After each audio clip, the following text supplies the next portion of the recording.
Music plus education channel के अंदर आपका स्वागत है। आज हम बात करेंगे किसी ऐसे सब्जेक्ट की जिसके अंदर न्यूमेरिकल्स भी एग्जाम में आते हैं। न्यूमेरिकल की आपको अलग से प्रैक्टिस करनी पड़ेगी। जैसे एग्जांपल के लिए हम अगर इसको प्रैक्टिस करने के लिए आपको एक रजिस्टर बनाना पड़ेगा। उस रजिस्टर के अंदर आप क्या क्या करें वो बताने जा रहा हूँ। टाइटल क्या है आज के इस वीडियो का? न्यूमेरिकल्स की प्रैक्टिस करना।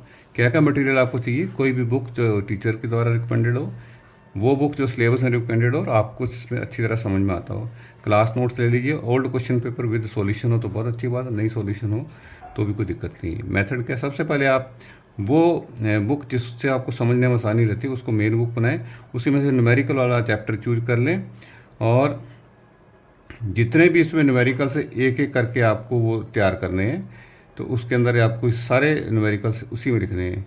अलग नया रजिस्टर मैंने जैसे बताया कि वो ज़्यादा यूज़फुल रहता है। सबसे पहला काम क्या करेंगे इसके अंदर आप, तो सबसे पहले आपने उस चैप्टर के शुरू में मेन टर्म्स की डेफिनेशंस लिखनी है। जो उस चैप्टर को समझने में जब आप उस न्यूमेरिकल की रजिस्टर को पढ़ेंगे तो आपको कुछ आइडिया लग जाएगा।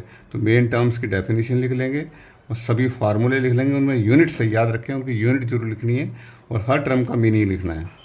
और स्टैंडर्ड वैल्यूज, कुछ वैल्यू स्टैंडर्ड होती है, आपको वही वैल्यू यूज करनी पड़ती है। जी का मान है, कैपिटल जी का मान है, साउंड की वेलोसिटी है, इलेक्ट्रिक वे जो सनलाइट की वेलोसिटी है। तो ये सब चीज़ें आप जो न्यूमेरिकल्स में काम आने वाली है तो वो वैल्यूज आप पहले ही इसमें लिख लें, जो धीरे धीरे आपको याद हो जानी चाहिए।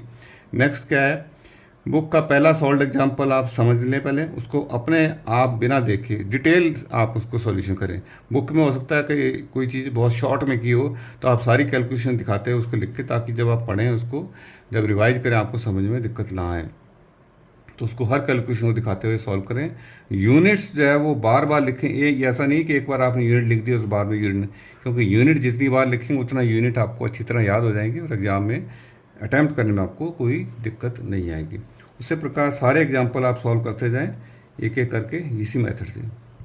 अब अन्य बुक्स में जो आपके पास है उनमें कोई एग्जाम्पल अगर नए प्रकार का है, यानी जो न्यूमेरिकल्स आपने पहली बुक से किए उसके अलावा कुछ नए टाइप का एग्जाम्पल दिया है, उसको भी आप इसमें अपनी बुक में सॉल्व कर लें और उसके आगे मार्क कर दें कि कौन सी बुक से लिया गया है।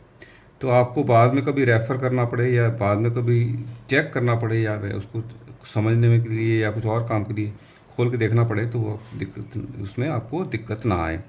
इसके बाद ओल्ड क्वेश्चन पेपर में उसी चैप्टर के यदि कोई न्यूमेरिकल जो भी आया है एग्जाम के अंदर वो भी आप सॉल्व करें और उसके आगे उसका ईयर मार्क कर दें, कौन से ईयर में वो न्यूमेरिकल एग्जाम के अंदर आया हुआ है।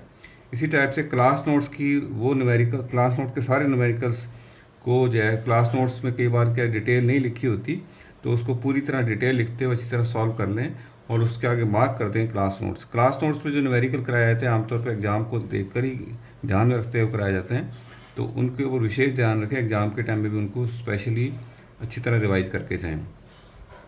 अंत में क्या है कि 2 ब्लैंक पेज जरूर छोड़ दें, क्योंकि कई बार कोई प्रॉब्लम ऐसी नहीं आ जाती है जो इसमें नहीं है और बाद में ऐड करनी तो आपको ज़्यादा दिक्कत नहीं आएगी, तो उसमें आसानी से ऐड करते हैं। तो इस वीडियो में मैंने आपको ये बताने का प्रयास किया कि यदि किसी एग्ज़ाम में किसी चैप्टर किसी चैप्टर के अंदर न्यूमेरिकल्स आते हैं तो न्यूमेरिकल्स हमारे चैप्टर को आप अलग से तैयार करके एक रजिस्टर के अंदर उनकी अच्छी तरह से वो सॉल्व करके लिख लें, ताकि एग्ज़ाम में आपको रिवाइज करने में दिक्कत ना आए और उसकी हेल्प से एग्ज़ाम में आप न्यूमेरिकल क्वेश्चन को बहुत अच्छे से अटैम्प्ट कर पाएँ। न्यूमेरिकल्स को कभी भी हल्के में ना लें, क्योंकि न्यूमेरिकल पढ़ने से नहीं आएगा। न्यूमेरिकल की यूनिट्स की प्रैक्टिस, उसमें किस किस तरीके के न्यूमेरिकल आ सकते हैं, ये जब तक आप प्रैक्टिस नहीं करें एग्ज़ाम में आपका उसको अटैम्प्ट करने की 100% गारंटी नहीं होगी कि आप ठीक कर पाएंगे। मुझे उम्मीद है कि ये वीडियो आपको पसंद आया तो उसको लाइक और शेयर करें। इस वीडियो के बारे में कोई कमेंट, क्वेरी या फीडबैक जरूर लिखें। इस वीडियो को देखने के लिए आपका बहुत बहुत धन्यवाद।